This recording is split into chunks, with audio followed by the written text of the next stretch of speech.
Parking has been a big problem in downtown Lynchburg. A study's been done to see how to fix it. Tonight, the findings of that study and the public's reaction. Plus, a big turnout at the nation's capital today. There have been demonstrations across the country as people showed their support for immigration reform. And it was a nail-biter tonight for kids at the Young Entrepreneurs Academy. More on their big business pitch to potential investors and who had the winning plan. Anytime, anywhere. Award-winning coverage you can count on. This is ABC 13 News.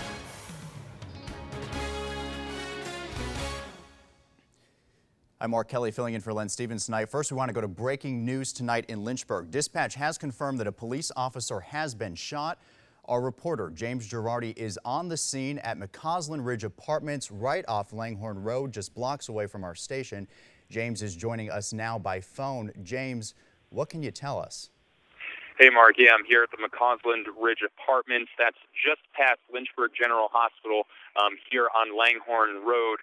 Like you said, dispatch has confirmed for us that an officer was shot here a little earlier in the night. We also had witnesses driving by tell us that they heard multiple gunshots. That, for right now, is really all that we're going on. I can tell you there was a massive police presence here. I got here at about 11:15, and there were 20 or so cop cars. There were fire trucks. There was an ambulance. We saw one man. We're assuming that is the police officer taken away in that ambulance. We can't confirm that the shooter or shooters have been caught. That is still going. We're waiting to have that confirmed by police, but we will stay out here for the night until we get all that information back to you. For now, live in Lynchburg, James Girardi, ABC 13 News. And James will be out there on the scene the rest of this evening, and stay tuned to GMV tomorrow morning for the latest. In the last 10 years, downtown Lynchburg has made progress toward revitalization, but city developers are afraid the area is about to hit a roadblock on its climb to success. Carly Griffith joins us now with more. Carly. All right, thank you, Sean. A Pittsylvania County man charged with stabbing a security officer is back in court.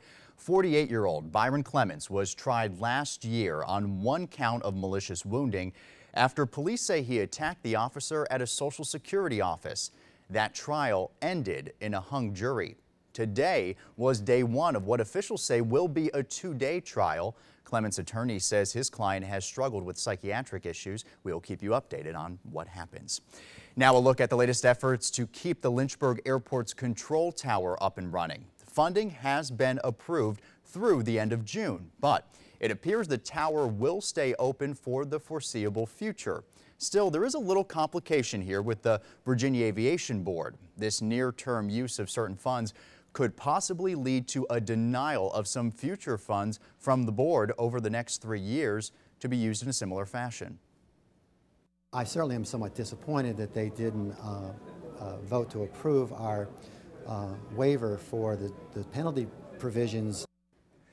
Airport Director Mark Courtney points out, however, the airport has not requested such funds in 11 years, so he feels confident the tower will stay open. Well, the call for immigration reform was loud and clear today at rallies all across the country. But the question remains, can lawmakers agree on a bill? Brandy Hitt reports. A man who has been charged with arsons all along the Eastern Shore told authorities his fiancée set more than a dozen of those fires. Court records show Charles Smith III told authorities Tanya Bundick set 15 abandoned structures on fire and said the couple used Bundick's vehicle to set the fires. State police say the couple is responsible for most of the 77 arsons on the Eastern Shore in the past 5 months. Yesterday, police confiscated clothing and papers from Bundick's vehicle. Governor McDonnell is challenging college students across Virginia to create the best business plan. McDonnell is going to host the Governor's Business Plan Challenge in Richmond on May 2nd. Each of the state's public and private colleges and universities can send one business plan to the challenge.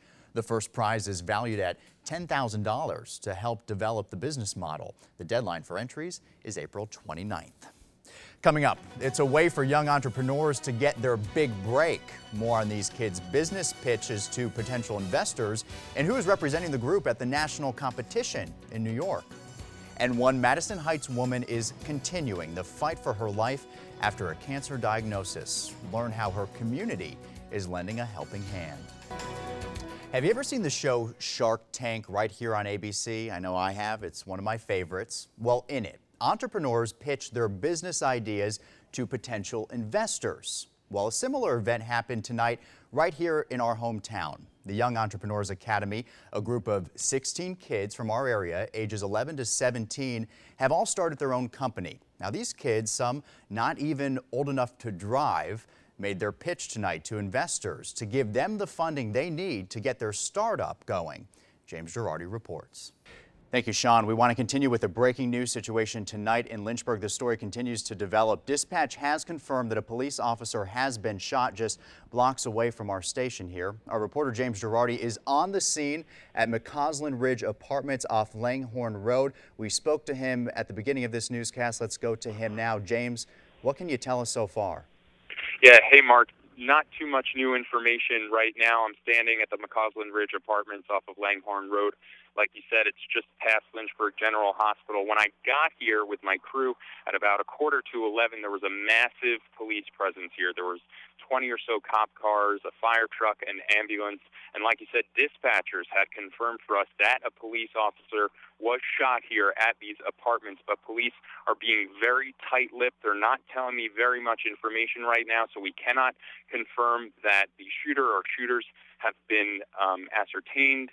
We cannot confirm the extent of the injuries that police officer sustained. I am, however, going to stay out here for the night and bring you the latest as we get it. Back to you, Mark. James, thank you for reporting, and we'll stay on this and tune in to GMV tomorrow morning for the latest. We'll see you after this. Tonight in Georgia, a gunman has been shot dead and 5 firefighters are okay after they were held hostage inside a house. Here's your world in a minute. Around 5 this afternoon, authorities say firefighters responded to what seemed like a routine medical call. But an unidentified suspect eventually took the firefighters hostage inside the house. One firefighter was released to move the fire truck. Police say the gunman faked a heart attack to get them inside the home. It's unclear what motivated the gunman to even hold the firefighters hostage. And a woman in Wisconsin faces charges after police say she drove right into City Hall. Police say the 42-year-old woman veered off the street and right into the building. Fortunately, no one was hurt. One person inside said it sounded like an explosion. The driver faces several charges, including operating a motor vehicle under the influence. No word on the extent of the damage to the building. And that's your world in a minute. Sports is next. So please stay tuned to GMV tomorrow morning for that developing situation at McCausland Apartments in Lynchburg. Dispatch right now confirms one officer has been shot. Have a good night.